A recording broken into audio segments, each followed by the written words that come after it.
So what's up, boys and girls, ladies and gentlemen? Welcome to the show, What's on Your Frame podcast. And this is your friendly host, Alex Arian, in conversation with Alex Thomas, a certified confidence coach all the way from New York, who is right now traveling across the world and presently in Bangalore. I mean, I think it's the last week in his Bangalore, if I had to be precise. So yeah, I mean, we crossed our paths earlier this year, I think in the month of March, I guess, during a 10 days Vipassana course. So it was one amazing experience, if I had to say. So yeah, welcome to the show, man. What do you have to say about your experience of Vipassana? Yeah, very deep experience. I mean, obviously, right? Like 10 days straight of meditating, complete silence. You just become so aware of, the thoughts happening in your mind. It's really, I've been thinking more about it too, just the thoughts I was having around people, because it kind of, because you're not talking to people, but you do have thoughts about other people. Sometimes it's like small annoyances of like what someone else is doing. And then sometimes you're like, for me, I was like, wait, why am I judging that person? Like, why am I doing that? And just learning to just let go of the thought, like not needing to give it any weight, just hearing the thought and it's like, oh, it's just a thought, let go. But yeah, deep experience. Yeah, I mean, after 10 days, you get into this deep state within yourself. I remember when I got out, like everyone was saying, like they can just like feel my energy like vibrating. Yeah, speaking of that, like, yeah, when you mentioned, like, even I also felt like, even though we were not talking for those 10 days, but we always had exchange of our thoughts in our own way. Like when I saw you, like I always had this perception, okay, this guy might be some athlete or a sports person who is just having his meditation time over here in India. So I always felt that vibe. I don't know, maybe it's because that you were carrying always a Huel protein shaker with you for water. But like, yeah, that was what I felt. But like, yeah, I mean, it was great knowing you post the session. I mean, and we are here. So getting into the conversation. So what's your daily routine? Like, do you have any rituals that you follow once you start your day? Like, or before starting your day, once you wake up? So yeah, please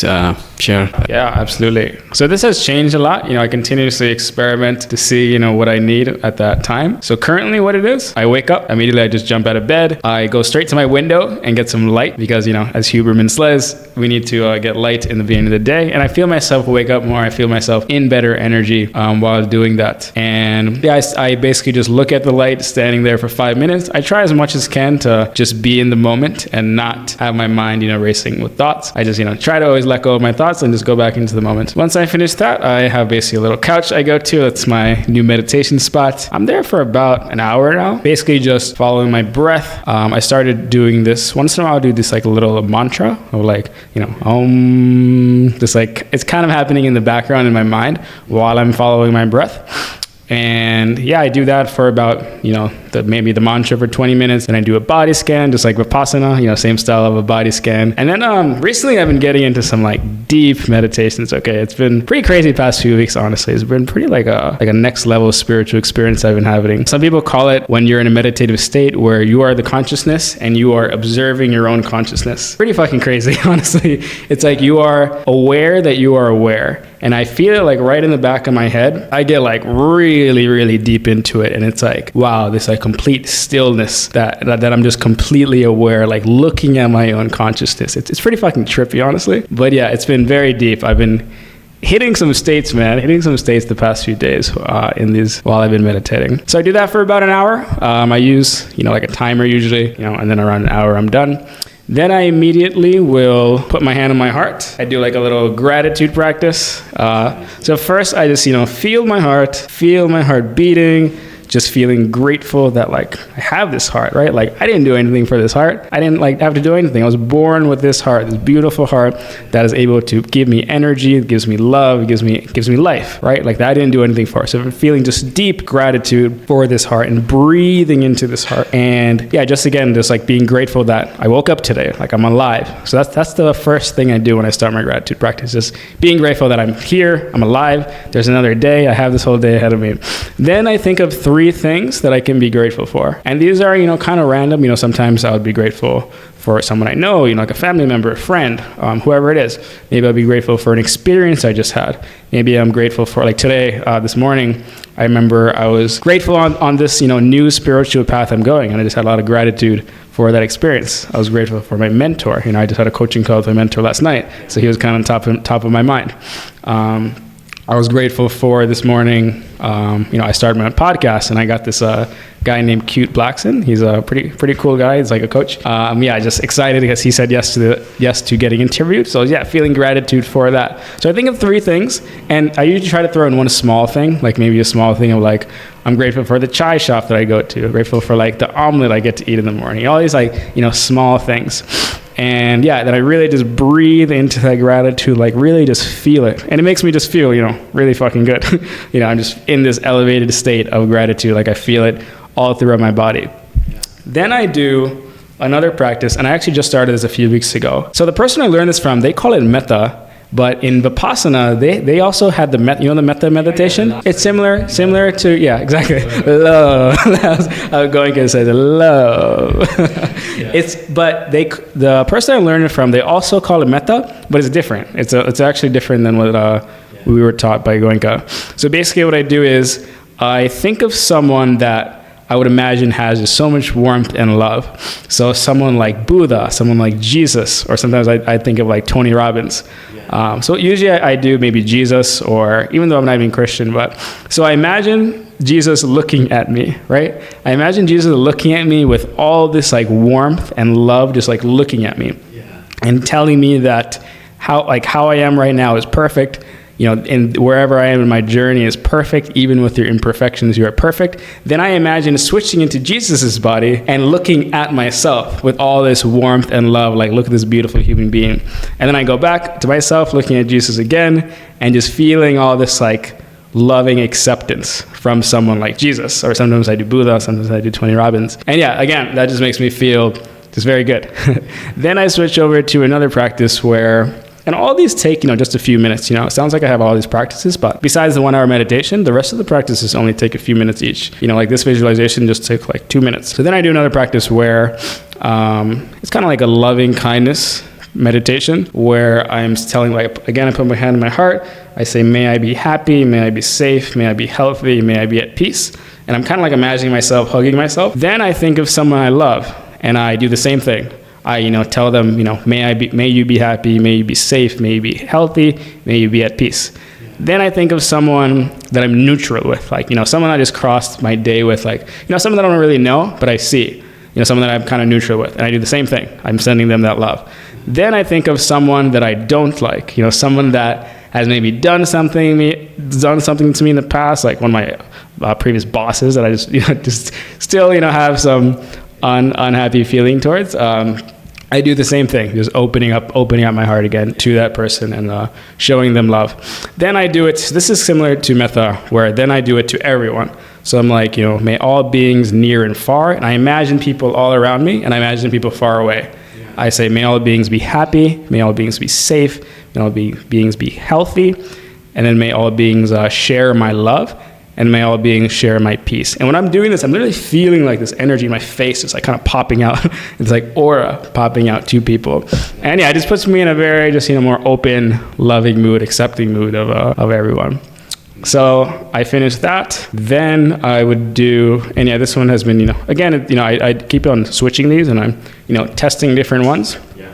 But after I do that one, now I've been doing, so I think of basically 2 kind of goals I have, and I just visualize it already happening. So one of my goals is like, scaling my e-commerce brand so that I can just be kind of completely financially free. So imagining it happening, the steps involved there, and I'm imagining the end goal of like how it would feel, having that financial freedom. Then the second goal for me now is building the content, building the audience enough, and just feeling like I have all these people that I can serve and like really just devote my life's passion to. Those 2 things.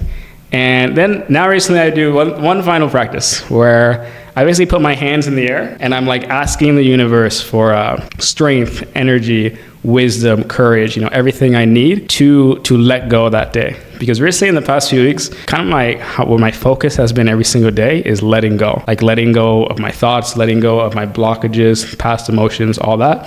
And that's been such a deep experience, actually. I mean, it's honestly such a deep experience. But yeah, I basically asked the universe to give me the energy so that I can do that day. And I feel like all this like literally power coming from like the universe, like literally like pouring through my hands. Yeah. It's crazy. Yeah. And then that's basically my day. Then I go to the gym. Okay. So let me pause you over there, and I have too many questions, but like I'm gonna filter it down to few. Starting with like you made a point that recently for the past few days you've been experiencing very intense spiritual feels when you're doing the meditation. With that said, like if on your observation, what was that practice like? What, like you mentioned, like you started doing mantra meditation, like chanting Om on your back of your head or like in your mind, and how you're doing exactly. So was that process?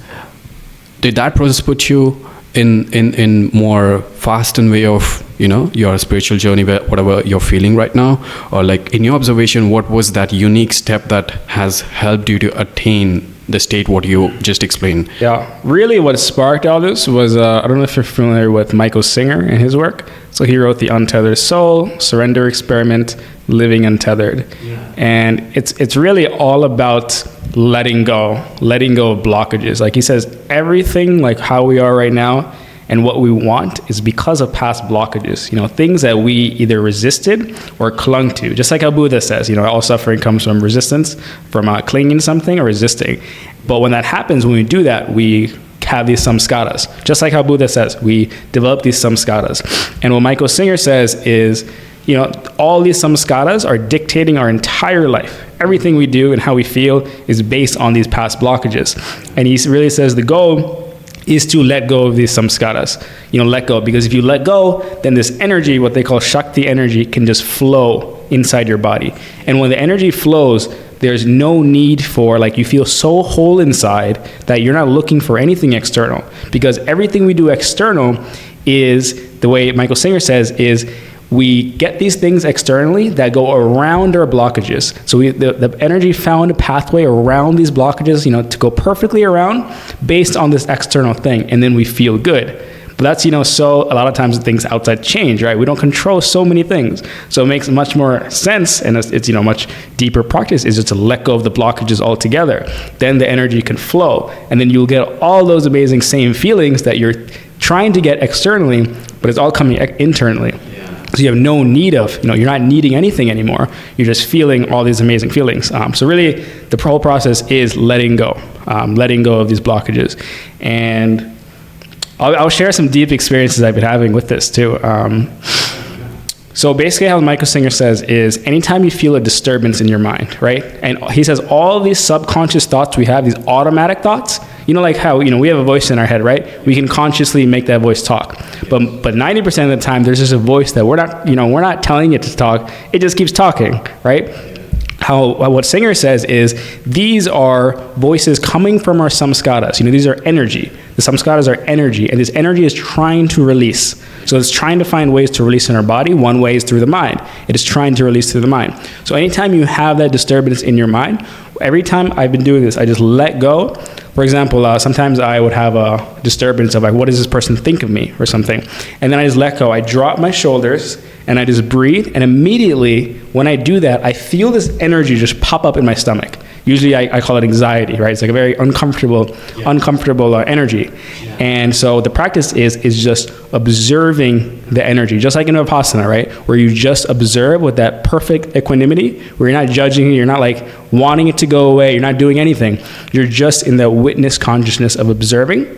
Eventually, when I'm observing, just purely observing, eventually it rises to my chest.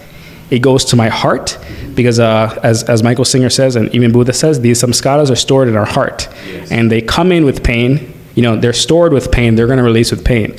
So when I'm observing the energy, it rises to my chest, it goes to my heart, and there's this burning sensation. It's sometimes pretty uncomfortable, like a burning sensation.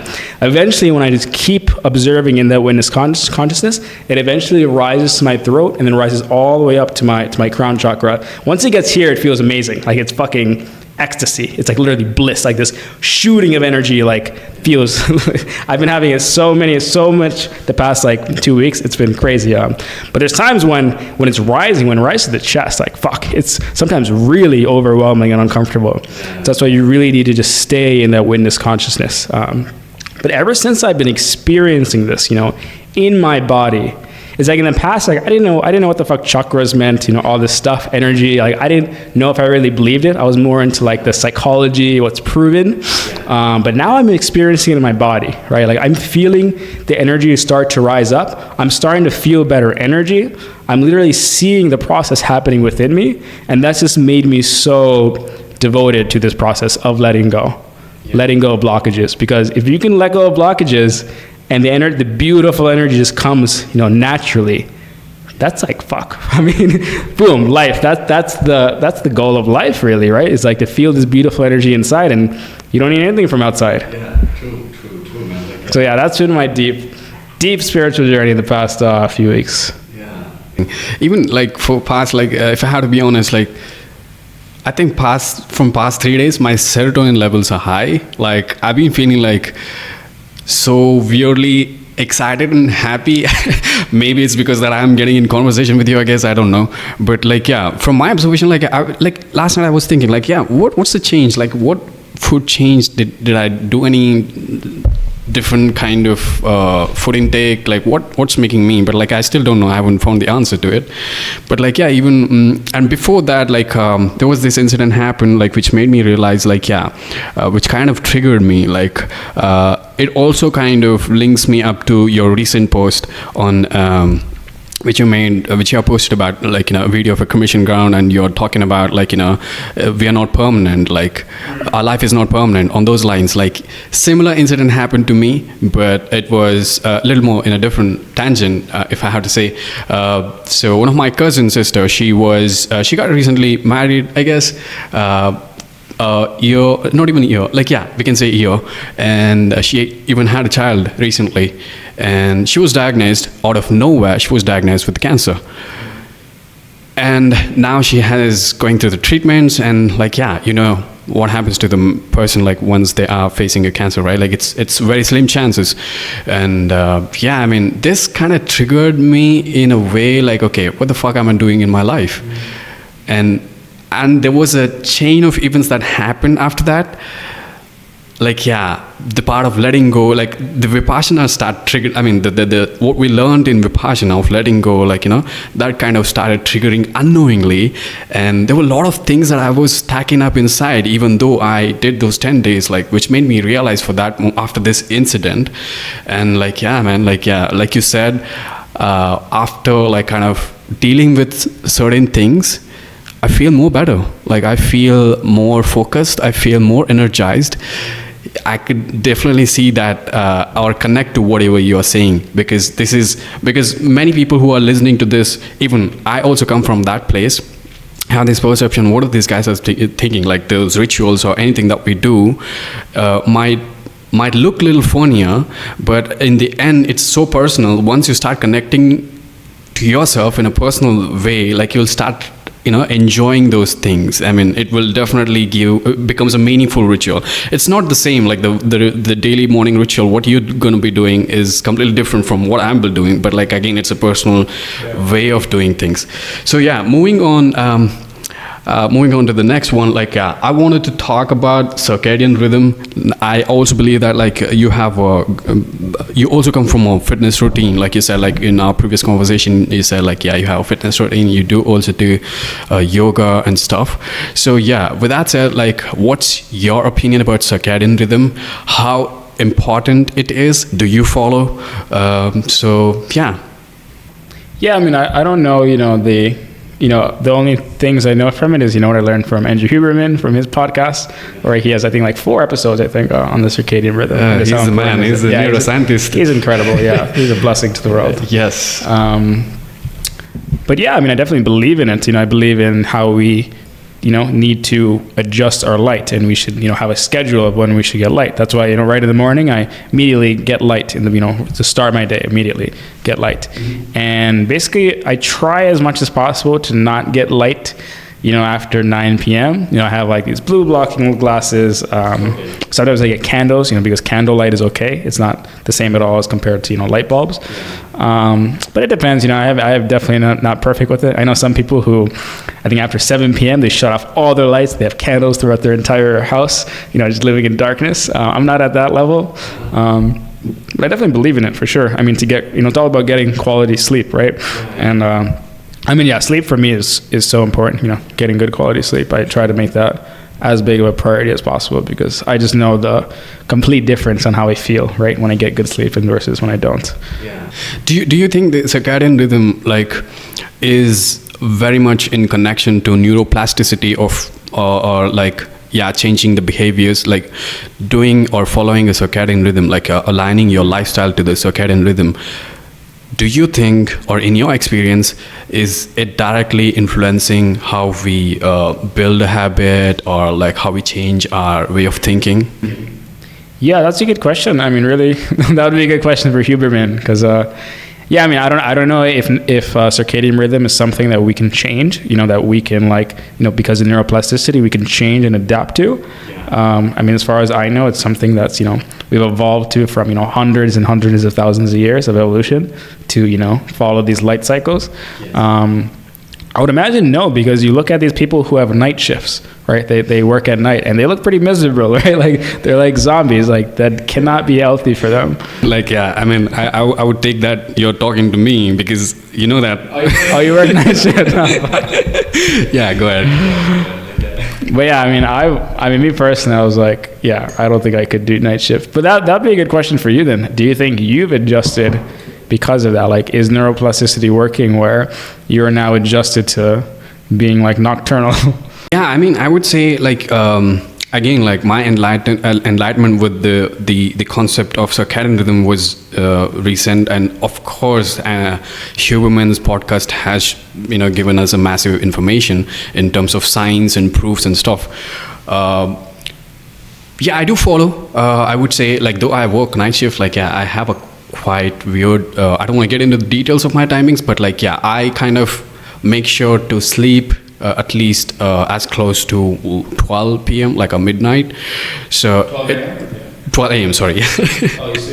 12 a.m. So, and I get somewhere around and again I make sure to wake up at least at 6 a.m. So one thing that I have observed myself is working out for me in the early mornings is way more effective and puts me in a right charged or right mood when in comparison to before I used to do workout in the afternoons. So it was more strenuous for me, though working out in the afternoon kind of has more tendency of your body generating around 5% of more testosterone levels, but still in my observation what worked out for me was the morning, starting my day with the workout. Once I start my once I wake up at 6 a.m.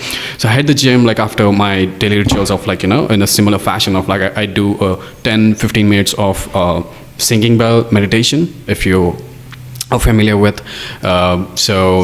Singing bells meditation. So singing bell is basically again a form of bell which is used widely by Tibetans, Buddhists. You might have seen a bowl shaped bowl. So singing bowl is basically each bowl is made with a certain frequency in mind, which is in line to our 7 chakras. So there are a lot of singing bowl meditation that are available in the internet. The one which I follow is from a channel called Temple Sounds, which is very well known in the community. And I'm definitely going to link that up in the description if anyone is interested to check it out. So that's going to give me a quick tuning of my energy levels, then followed by I sometimes read books. If not, I go outside and as I said, get some light. I don't have the intention of getting light. For me, it's more of enjoying the view, enjoying the birds, because I have a good space where I get to see a lot of birds. I'm very much fortunate and lucky enough.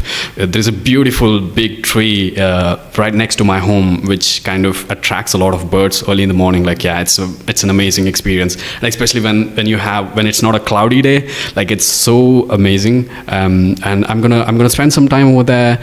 So then I'm gonna go to the gym, right? So what I have observed, keeping this routine in the morning, early mornings, has made me to change certain behaviors, or it has following it all, keeping my lifestyle in line to circadian rhythm is definitely helped me in changing some behaviors which I was lacking, or which I was in fact forcing to change.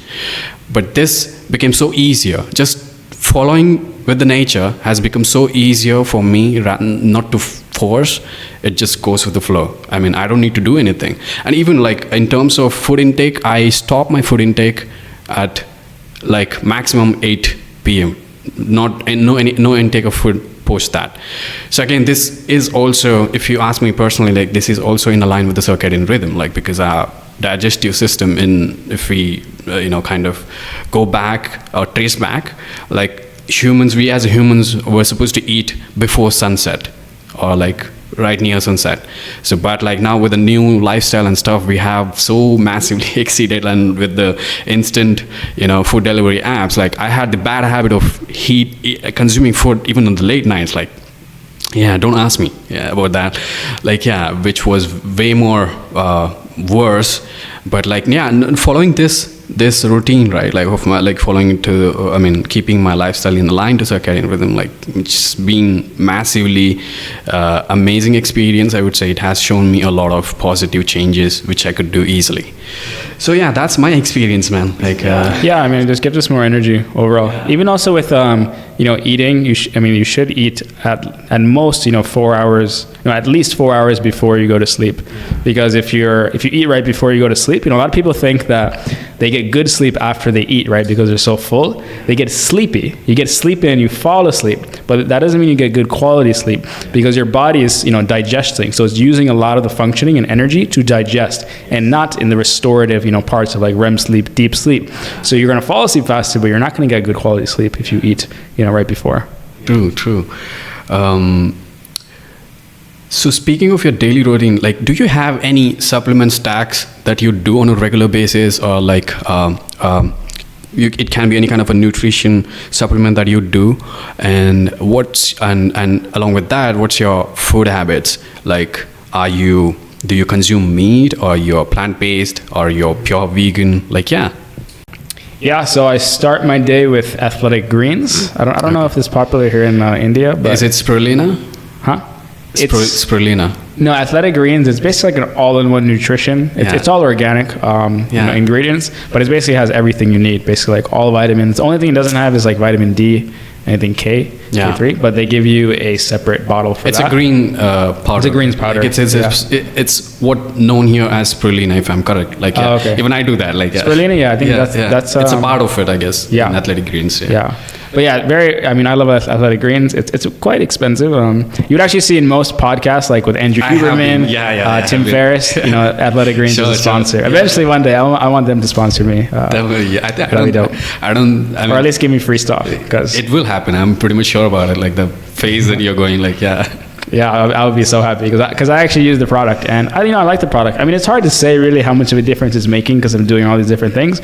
But honestly, I believe it because Andrew Huberman is a promoter of it. Tim Ferriss is a promoter of it. I trust these guys. So it's an all-in-one nutrition. I don't think you can get it in India. Like you would have to get it shipped, from that particular brand. Like but you can get a greens powder. It's similar. So I take that right in the morning. After a workout too, I would take whey protein. I started getting back on it because I was looking at I used to use like vegan protein, but it's not as effective as whey protein because whey protein just hits you quicker compared to other types of proteins. So I switched back to whey protein. I just get like optimum nutrition for that, but it's mostly all the same.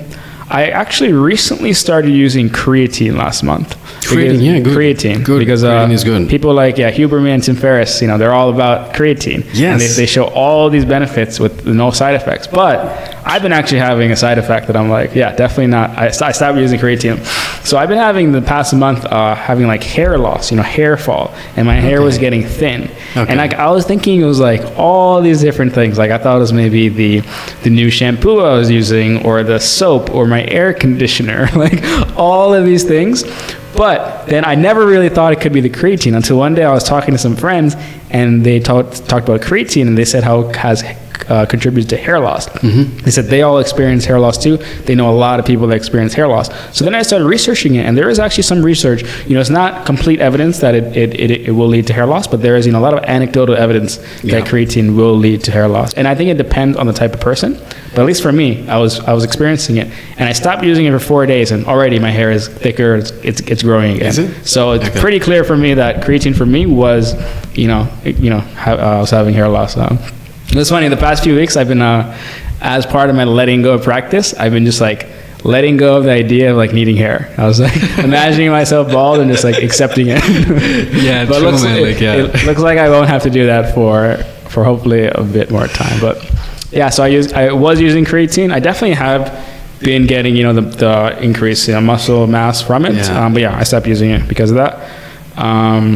Mass gainer, you mean?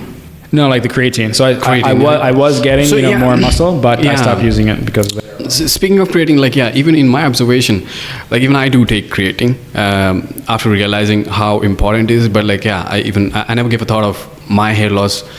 It depends on the person. Even for me, there is a hair loss definitely that I've been observing, but I thought it's because of my age.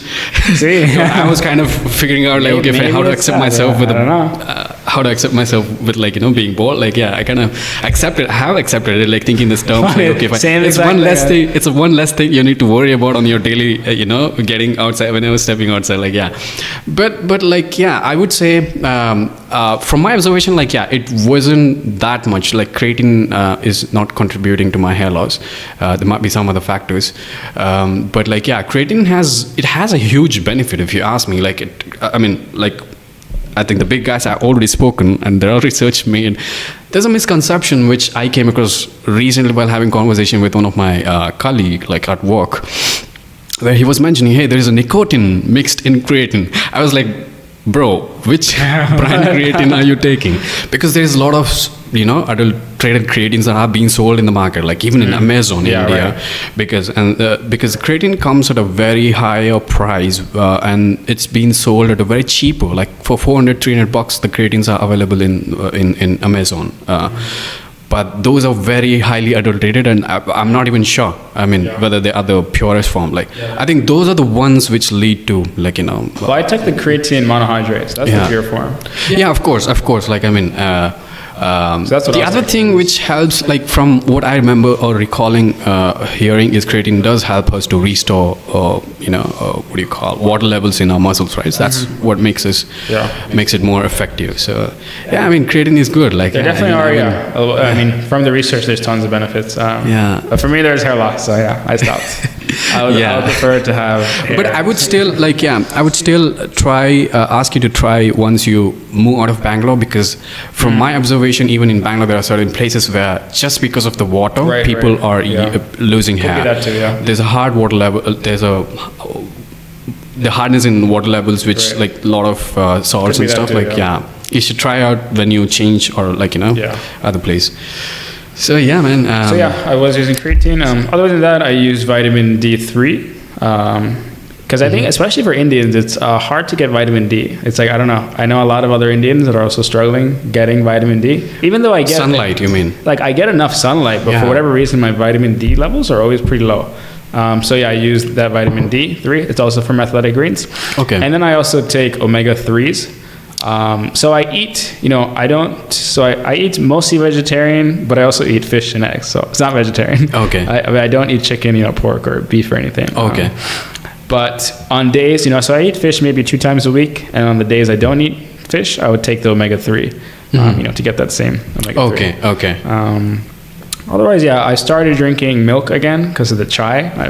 I was kind of feeling left out from the chai culture here in India. So I was like, fuck it, at least while I'm in India, I'll start drinking milk again with chai. Yeah. And it's pretty hard to avoid milk in India. Yeah, true. It's most Indian foods, it has milk. It's really hard to find purely vegan. Yeah. When I go to Bali, it'll be much easier to go back to mostly vegan, except I'll probably still eat eggs. But that's mostly my diet. So I do intermittent fasting too. So I work out in the morning. I finish around 11, and then I'll have my athletic greens. I'll have the whey protein. I'll order an omelet at the cafe, usually 4 eggs. Yeah. Then I'll have a chai also with the omelet. And then I have my last meal around 6. So I Okay. have like about a 7-hour window of eating. Yeah, true. Speaking of your last meal, right? Like one thing that I have observed in my early stages of cutting down my food intake post, 7 p.m. or so, initially it kind of makes you feel so hungry, I would say. But yeah, it's a phase. Once we pass that phase, I think it would be much easier. This is for the people who are wanting to try, because You get used to there will be a time period which you had to face ultimately for like at least for a week. Post that, like starts getting easy. Your Also, body starts adjusting to that new cycle. I don't know about you too, but when I start intermittent fasting, the first like 2 weeks I feel less energy. I feel much less energy because your body's adjusting, switching to using fat as a primary, energy source. Yeah. So that adjustment period does take time. But once you get past that, then you start feeling the more energy that you're supposed to get. Do you take caffeine? So I drink chai now. I used to not drink any caffeine, but again, I kind of miss the chai. I'm in India right now. I figured I might as well drink some chai. So you have no intake of caffeine other than chai. Other than chai, no. So is there any particular reason that you're not doing, or like Yeah, I mean, I prefer not to take caffeine. Like last year, I was mostly avoiding caffeine. One, because if you take, as Huberman says, the half-life of caffeine is 12 hours. So if you drink, caffeine at 12 p.m., you're still going to feel it at 12 a.m. So there's going to be still caffeine in your body. I think it's like a quarter left. So yeah, I mean, it will affect your sleep. So that's one reason. So I would have chai before 12 p.m. Try my best to have it maybe latest 1 p.m.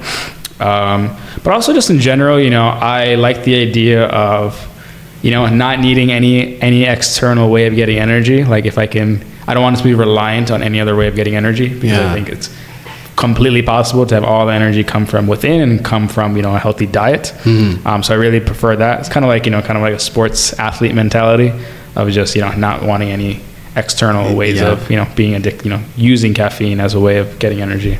Yeah. One thing, speaking of caffeine, even I had given up on caffeine before. I was while I was in the multimedia industry, I was working 14 hours, 2 jobs, 14 hours. I was I would say I was consuming somewhere on 500 to 600 mg of caffeine.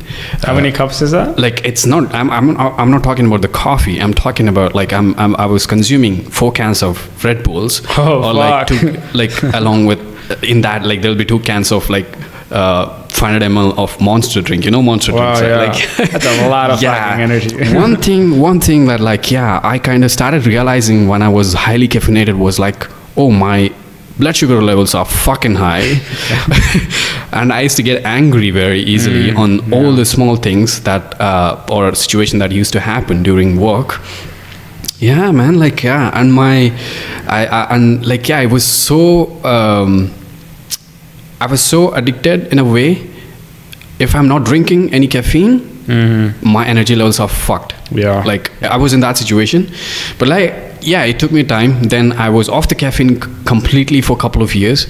And now I again started doing it just because I came across this research which says consuming caffeine, empty stomach and working out would boost your body to burn fat.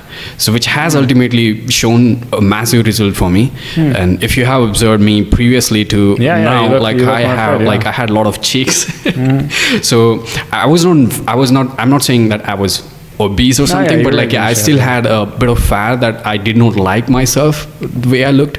But when I started following this caffeine, of course, consuming caffeine post noon is something that kind of affects my sleep cycle. But again, there are situations where I have to, if I'm outside with a friend or someone. But I try to avoid such situations. But definitely taking it before 12 hours, making sure that we are not in that zone of 12 hours cycle. So you're using it in a very healthy way. For me, it used to make me feel very anxious. But now I'm doing just, I think, 200 mgs if I'm had to, in the max, on especially on the leg days. But or else it's going to be 100 mgs. It's not. I don't think that's too much. I used to drink a lot of caffeine. 4 or 5 cups of coffee. But 1 cup of coffee is 75 mg, right? Okay. If I'm correct, like I don't know. I never measured an mg. Yeah. I just knew like kind of in cups. But I remember, yeah, for me, it used to make me feel very anxious. When I was drinking a lot of coffee, like when it's especially an acid, coming right? down. Like, yeah, didn't feel good. It's basically an acid. Jittery, just didn't feel good. Cool. So yeah, and again, one more thing that I want to add up, like people who are wondering about athletic greens, I think the alternate, if I have to suggest, is spirulina in India. I mean, which is way more cheaper. Like it's some athletic greens is expensive. which comes around 250 rupees for 100 grams, I guess, which is going to last a month if you're doing 2 grams per day. So yeah, again, it is natural, completely natural. So moving on, like so yeah, what's your journey like? I'm really sorry that every time I had to go to the next question, I had to lean back or look back to my notes because I keep. Okay. Yeah. So, what's your journey like? What's the journey of your life? Where are you? Looking ahead from the point where you're right now, or where did you come from? What direction you're going? Like, share some insights. Big question. Yeah, it's a big question. Like, it's more in line to what's your interest in life as a profession, or like as a hobby, or what you want to contribute to humanity. I'll let you answer. Yeah, so I'll keep it more aligned with my purpose. So social anxiety is something. That's the right way to put it. Like, purpose. Like, I was missing that word. Yeah. So social anxiety was something I really experienced in middle school, high school. Just, I felt anxious around people. Just didn't feel like I belonged. Had a very difficult time connecting with people. It was in my junior year of college, was, third year of college. I was around maybe 20, is when I really just started shifting my life, because, I kind of just hit a rock bottom. I hit a place where I was just so socially anxious, felt so disconnected from everyone and myself. And that's basically when I first learned what I had was social anxiety. So I started looking for solutions, and I took a program by Aziz Ghazipura. He's a doctor in the United States. Mm-hmm. He has like a self-help program. Okay. That book, online program was like the beginning of my just self-growth spiritual journey of just growing, because I learned, one of the biggest things I learned from that program is the concept of neuroplasticity, how our mind is changing, and like you're not fixed. The person you are, it's not like you're born with being shy or unconfident. Like, these are things you can learn, these are skills. And from that, I developed a growth mindset, which I realize is the biggest differentiator between people who don't grow and the people who are just stagnant and having, an unpleasant life and a shittier life, is whether or not they have the growth mindset. Because once you have the growth mindset and you realize everything is something you can learn, any way of being is something you can learn, then that completely is a shift, and it's like, oh, okay, it's like there's nothing wrong with me inside. It's just like I need to go learn it. There's like nothing inherently that I'm not enough. It's just like if I want something, I can learn how to do it or learn how to get it. So that's really what transformed my journey, is when I was around 19 or 20.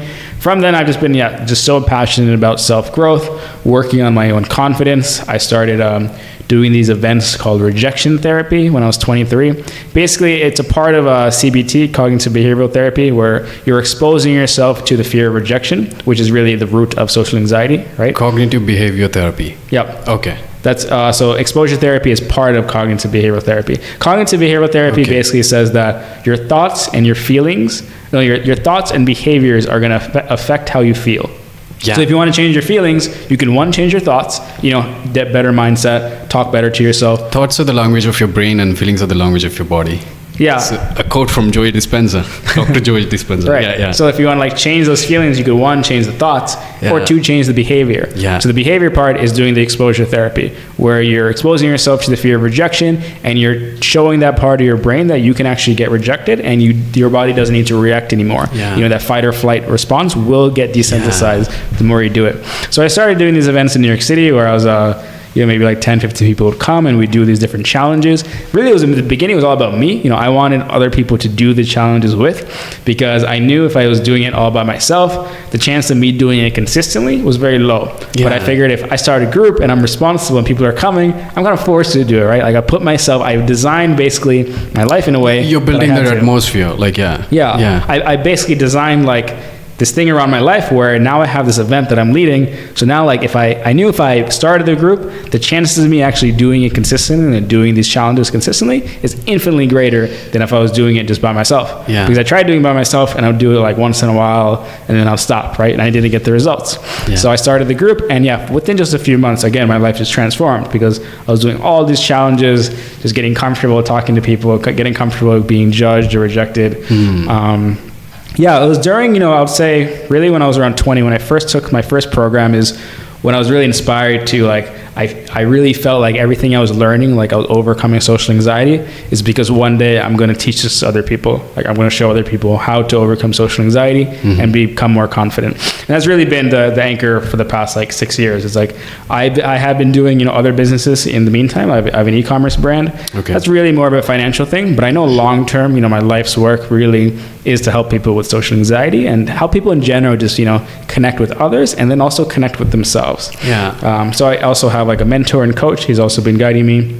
I got him about 2 or 3 years ago. He's been amazing with my growth. Like, he's really changed my life. Okay. I still work with him, and so really my purpose now is to, I'm starting to go into that life's purpose where I started with making the content, because I figured I still have the e-commerce brand. I don't want to, have something good going. I don't want to like completely shift away from it right now. So I'm kind of going half in by doing content. So I'm making content about everything I've learned, tools for people, and then also starting the podcast so I can bring on other experts, make content. I can also learn, what other people are doing, for these issues. Yeah. When you mentioned changing the behavior, so one thing I want to add up when we were having the conversation of circadian rhythm, right? Like, one thing which I have observed, like if someone has to change any behavior, what happens when we go sleep for 8 hours or 7 hours, whatever the sleep cycle or like whatever you're following?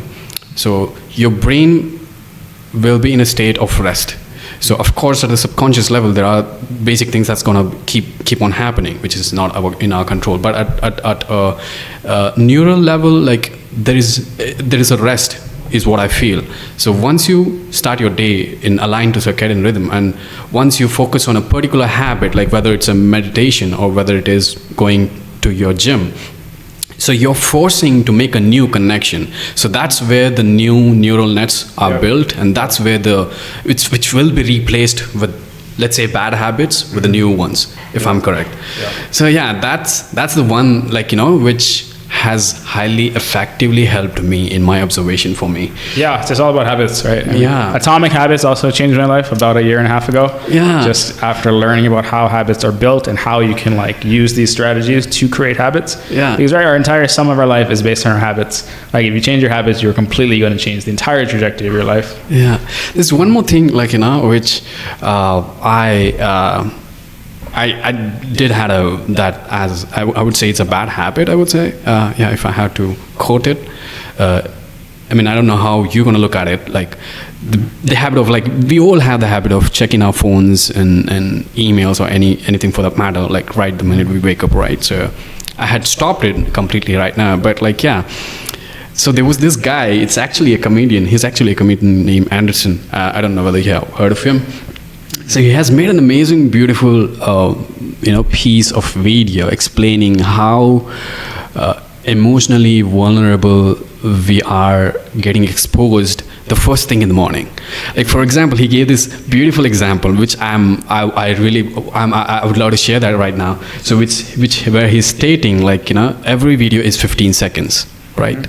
So if you are spending 30 minutes or 1 hour, we end up spending nearly watching 120 videos. Okay. Wow. Now, watching 120 videos is fine, but it also adds 120 different various emotions, right? So you're exposing your mind to 120 different emotions. Some are happy, some are sad, some are aggressive, some are tensed up.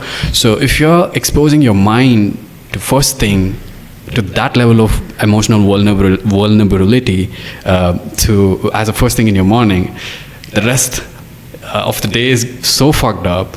Yeah. Exactly. So realizing this, it's a beautiful piece. I don't know whether how much of awareness it has created. But like, yeah, I thought like let's highlight this point, like given that we are speaking about circadian rhythm and lifestyle.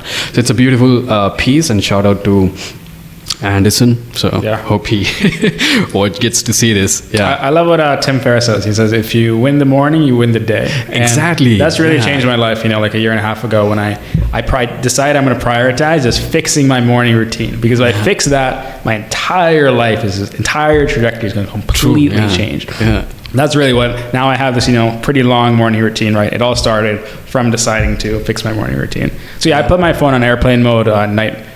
Do not disturb. So I don't take in any social media until maybe around 12. Yeah. Or even then, I only will check messages. Now I put a block in my calendar, a 15-minute block. That's the only time I'm allowed to check Instagram.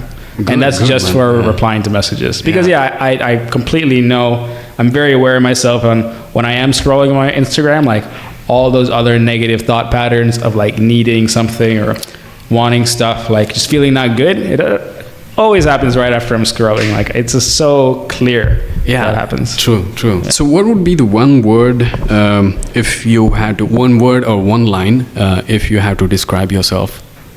One word. Yeah. Or one line. It can be one line. One word is hard, but I'd say the word I enjoy the most and I like the most and I connect with most would be authentic.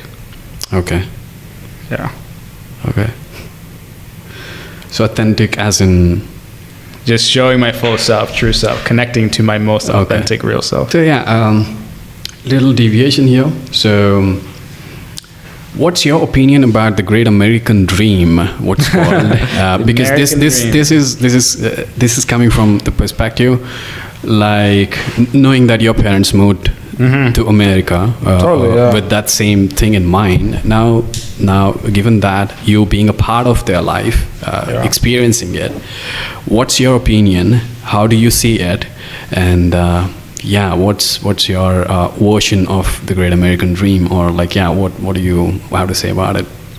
Yeah, I mean, my version is definitely different. Well, the dream is different than, let's say, the typical American dream. Like the typical American dream is, get a good job, you get a nice, family, you buy a nice house, and you live happily ever after. But for me, that's I don't know, that's not boring. Kind of boring for me. But I mean, for a lot of people, that makes sense. But definitely there is, definitely I'm not going to. There's definitely so many amazing things about the United States. My parents came from there. Came from India to the U.S. My parents, they eventually got a good job. They got, opportunities. They're doing good. They have a nice house. Okay. Definitely is, more opportunity as far as jobs, I would say, in the United States. So there definitely is that. But I think a lot of people don't take into account is like the lifestyle and like living situation, or the cost of living, because the cost of living is fucking insane in the United States, especially in certain parts like New York City, especially New York City. Like fuck, like everyone wants to go to New York City, and like because you make more money but you're spending your entire paycheck on rent and expenses. I remember when I was working in New York City, I was like literally my entire paycheck, I had no savings. It was all going towards rent and and living expenses. So even though I was making, if I've told someone in India how much I was making, they'd be like, "Oh my God, you're so rich." But I'm like, "No, my bank account has not moved up in the past year. It's like been exactly the same." Because the cost of living is just ridiculously high in the United States. Depends where you live. Also, it's like it's fucking cold in New York, right? It's like I would rather be here in Bangalore. Like I'm having a better living situation being in Bangalore. Like I have good food. Everything is like, good here. It's like, the weather is so perfect. There's beautiful trees and more nature. It's like, I think a lot of people don't take these things into account when they're thinking about, they're just looking at like the top line revenue, like top line, how much money I can make, but they're not factoring in like all these important things of like what would make, a good living situation. Yeah, true. So, for some people, maybe the American dream works, but I think a lot of people don't just take these things into account. Like you really should take into account all these things of like the weather, the cost of living, the communities you're trying to connect to, the environment. If you don't like the cold, like then you probably shouldn't go to New York. Like maybe go somewhere West Coast, or go somewhere where it's warm. Yeah. And especially nowadays with like, most jobs are online. It's like there's really no need to go all the way to the United States. True. Given that post-COVID things have changed drastically and massively. Like nowadays more of work from anywhere culture. Yeah, exactly. Like the true nomad, digital nomad culture. Like it's really flattened out the opportunities where in the past maybe you had to live in the United States to get all those opportunities. Now it's all online. Like you can have the same opportunities and have the lower cost of living, you know, living somewhere in like India. Yeah, and Bali. Or Bali, living in like a fucking paradise place, and it's so cheap. Like I guarantee when I go and I'm going to be posting all these videos, everyone back home is going to be thinking I'm spending so much money. Like they're probably going to think I'm like so rich or something. Like how can I afford it? But I know for a fact they're in New York, they're spending much more money than I am. Yeah. And they're living in a box. Like, yeah, it's crazy. True. Yeah. Which is that one book, that has made a major impact in your life? And yeah, that's a hard one. I mean, there's been so many. If you had to pick one book, like that's really fucking. If life forces you, I'll say just because it's so present in me right now and like part of my journey right now, the Michael Singer. Yeah, Michael Singer's books. Yeah, Living Untethered. Yeah, because it's showing me such a insane path, and I'm living it right now. In the past, I probably would have said Principles by Ray Dalio. That's a really amazing book too. Okay. Yeah, so there's been a lot of books, but right now I'd say Michael Singer's works. Yeah. Okay. So, which is that? What's one of the most daring things that you have done in your life till date? Daring things. It's like a lot of the things I've done that other people would consider risky. It's like for me, it just never seemed risky though. It's like leaving my job and then going to Mexico. Okay. And getting freelance clients. For a lot of people, that's like risky. It's like you're risking your entire life. So they were thinking like I must have had so much savings. I was like, nope, I have a few months worth of savings. Like, but I'm just like, maybe it's just, and I would consider a lot of it is just self-confidence of just, I know that I'm just going to figure it out. Yeah. That when I can go to a place, I can figure it out. Like I can find opportunities online. So I'll say, maybe that might be the biggest risk, or one of the biggest risks I've taken. Daring things that you have done. Daring things.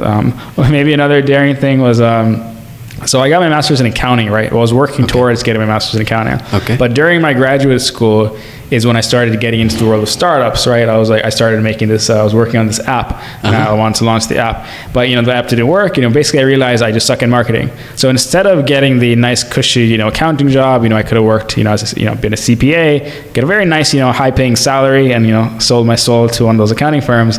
Instead, I immediately just jumped into a marketing agency and became an intern and made, basically less than half of what I could have made in an accounting firm. And actually for the first year, I didn't tell my parents. They thought I was an accountant working at an accounting firm because my dad wanted me to be a CPA. He wanted me to have a license and all that. So for a whole year, I was basically lying to my dad and my mom.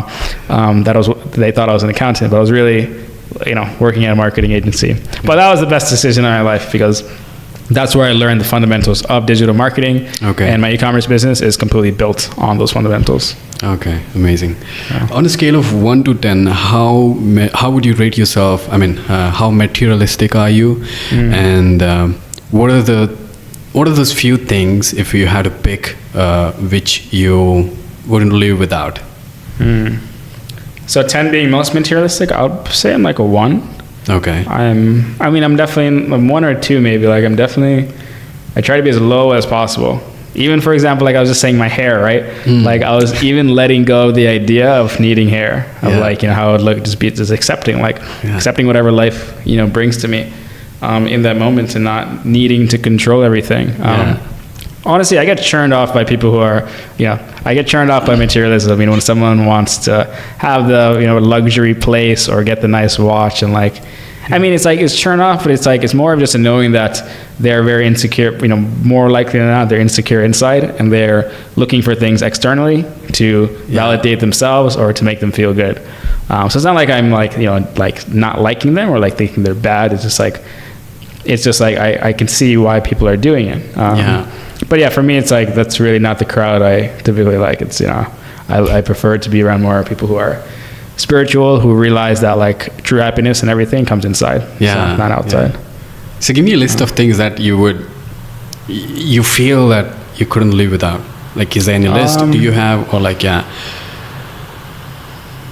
things, actual things? Yes, things in your daily life, I like my athletic greens. It's I don't need it, but it's nice to have. And if I can afford it, it's it's nice.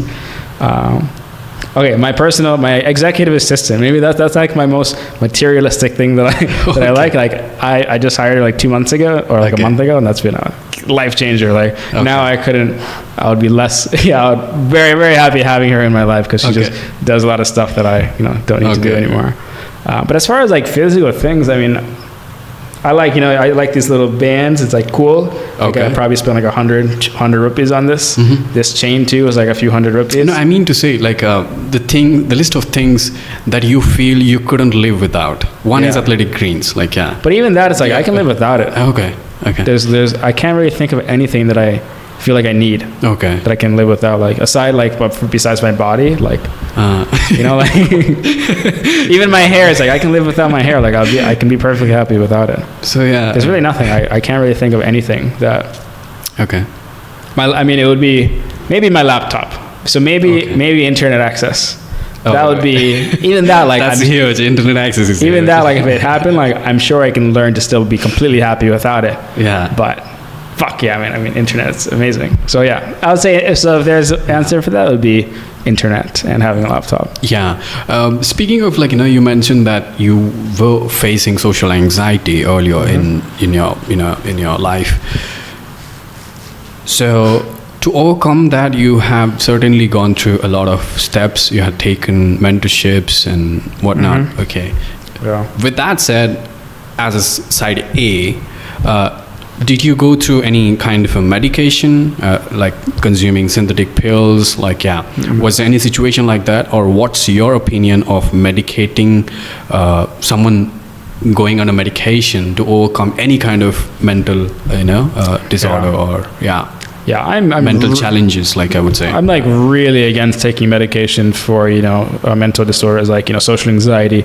I see way too many people, especially in the United States, they have social anxiety. They go to a psychiatrist, and that's why whenever I tell someone if you want help, like don't go to a psychiatrist. Psychiatrists are the ones that give you drugs, right? Their job is to give you drugs. If you go to a psychiatrist, more likely than not, they're going to give you drugs. And it's just like once you start taking these pills for social anxiety, it's just it's a way to cope with it, right? You maybe feel good temporarily. It doesn't fix any of the problems, right? And then you're going to be so reliant on these pills to just feel, just to feel okay. And trying to then to switch out of that and like taper off of the pills is a nightmare, right? That's like really fucking hard. Like majority of people won't be able to do it. Like even just not taking them and then doing the actual real work to overcoming social anxiety, it becomes like your journey to doing that becomes infinitely greater the moment you start taking those pills, because you're just going to become so reliant on it. So I'm really just so against taking any pills for mental disorders. I mean, maybe like I'm sure there are certain things like for people with PTSD or something that maybe it makes sense. I'm not sure, but it should always be the last resort. Like you should never within like a month go to a psychiatrist and start taking pills. Like you should go to Vipassana, you should doing other retreats, you should try many other routes before deciding to start taking pills. Or maybe even doing a therapy would going to therapy, do like hypnotherapy, work with the coach, because you're basically signing a contract with that pill that when I start taking you, like I'm going to need you, I'm going to rely on you, and like breaking that contract with that pill is going to be just a nightmare. True. How important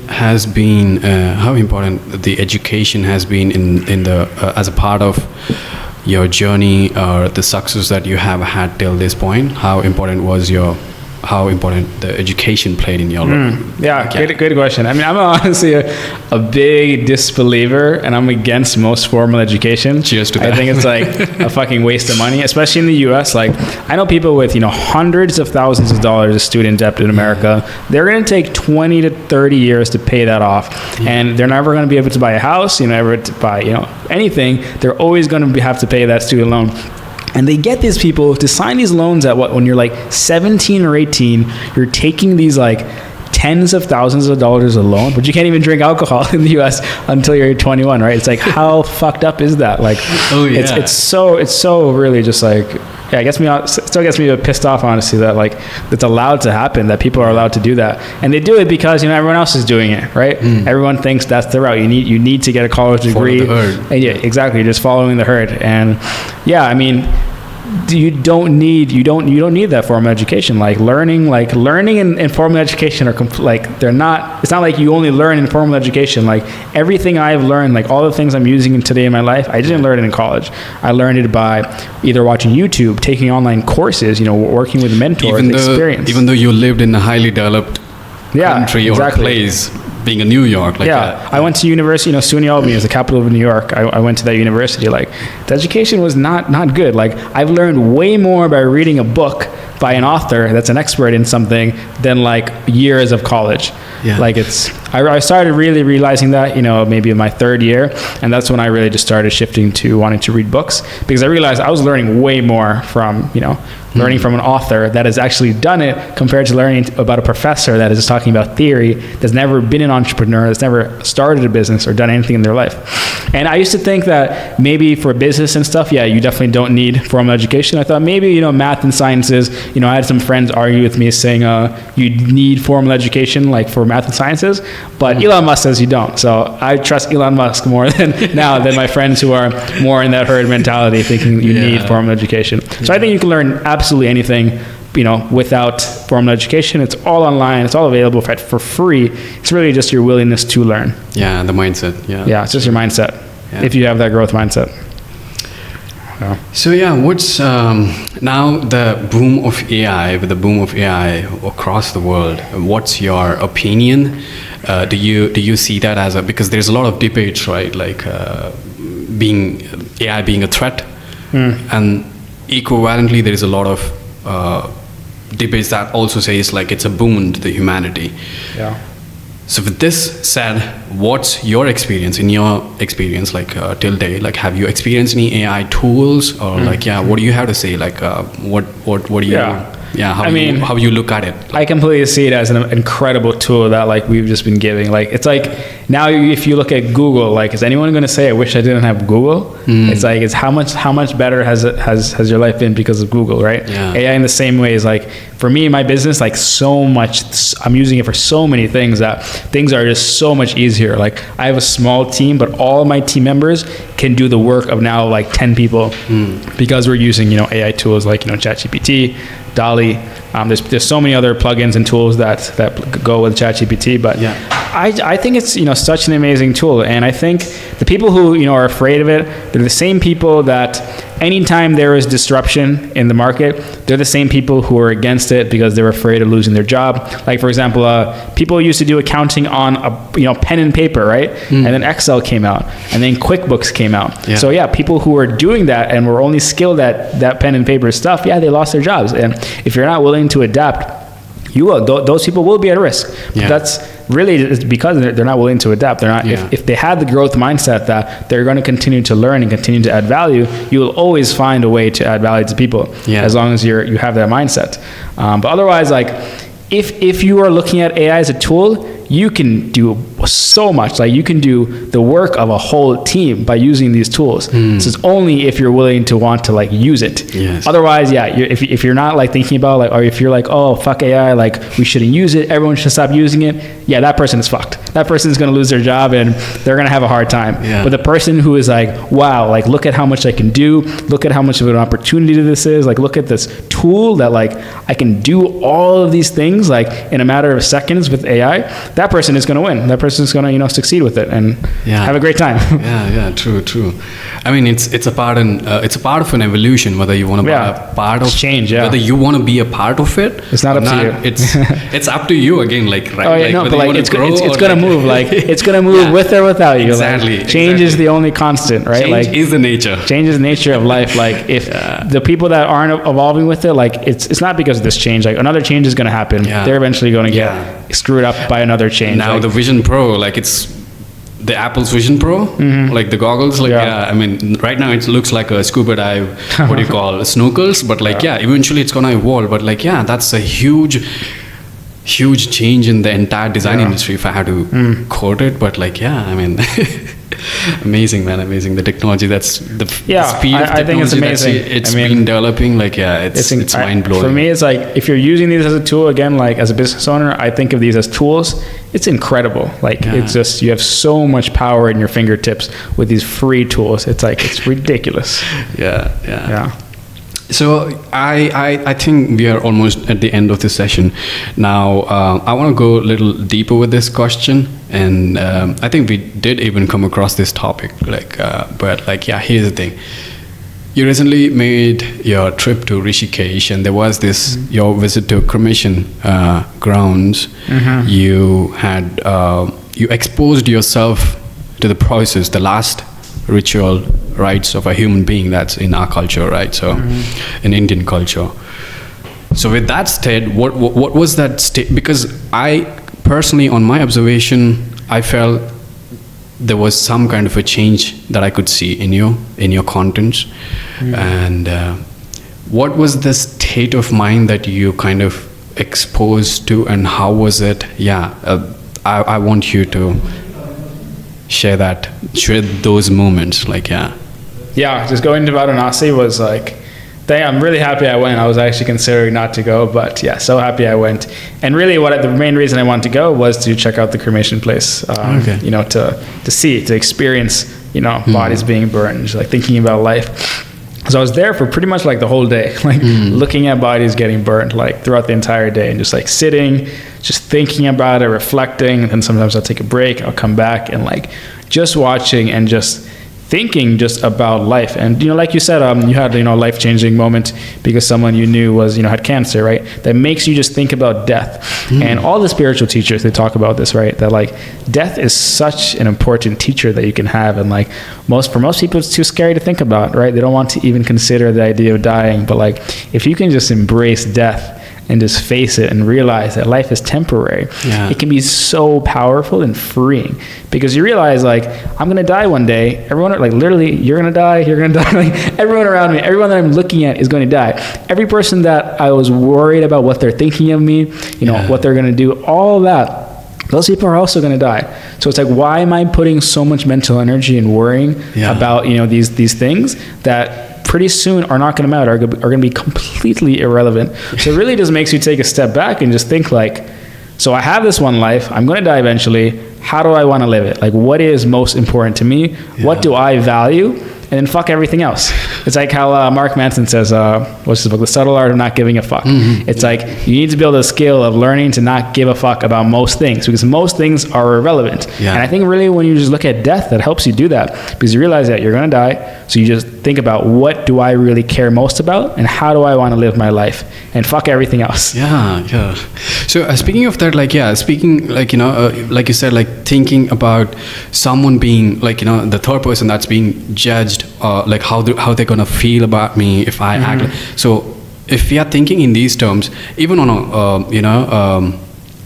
a quantum level, I would say we are kind of thinking that the other person is going to judge me or so. We are investing an energy over there. So eventually we are losing a certain portion of energy. Again, it depends on how intensely we are thinking on any other aspects.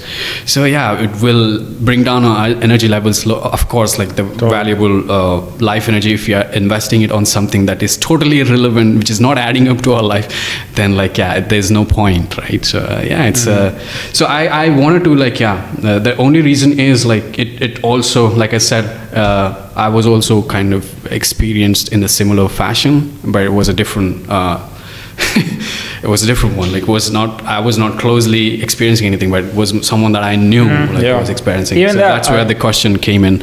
A lot of people I know, they've had life-changing moments when someone near to them passed away. Because it makes you reflect on life. And I also was I also started reading this book, the top 5 regrets of dying. The top 5 regrets of dying by, I think I forgot the author name. It's an amazing book, so I'll link that up also. I want to do a kind of an interview. So we got to do this one day, where we go to like a place where people are going to die soon, like a retirement home, man. Like, and interview people. Like, what were your biggest regrets? That'll be deep. Actually, like even I had a similar thought. Like this came to me when we interacted. Like I don't know whether you remember, there was an old person in our Vipassana who was in his 90s, early 90s. So while speaking to him, he was giving so much of information, and whatever he says, even a single word or a single line of information is so valuable because he has walked past through that, right? Like it's a good one. You should do it. Like I think in India it would have been a little harder. There's like, I heard it's a bit strict, but eventually I will. Yeah, I don't know. That'll be a deep one. Yeah. Cool. I think pretty much we are at the end of the session. If you have any other few things to share, about nothing in particular. Okay. Follow me on IG. Yeah, of course. Like, yeah. This is Alex T. Also, the new podcast is called Connection Lab with Alex T. Okay. And yeah, I'm really excited about the podcast. I mean, that's going to be a big focus of all my content. Okay. Is I'm just interviewing, other experts, doctors, psychologists, coaches, Okay. all on the topics of connecting with ourselves and authentically connecting with people in the world Okay. around. Interesting. Yeah. You can also follow me. People can also follow me. What's on your frame? So what's on your frame, either on Instagram or YouTube, for all the upcoming episodes. So yeah, everything that we discussed, all the points and the links and the books will be in the description if you guys want to check it out. And also you guys can subscribe to my emailing list, where we also send the emails so that you can keep a track on our upcoming episodes, or the episodes that we finished. Cool. With that said, I think it was nice having you, Alex Thomas. And, Yeah, it's been fun, man. Yeah. I'm gonna miss hearing my voice like this. Thank you guys so much for sticking with us till the end of this episode. If you liked the episode, please leave a review on whatever platform you're listening to. It makes a huge help for us. So please do that. We have some amazing people already lined up for the next several podcasts. So you definitely want to stay tuned for that. And yeah, thank you for watching, and I'll see you in the next episode.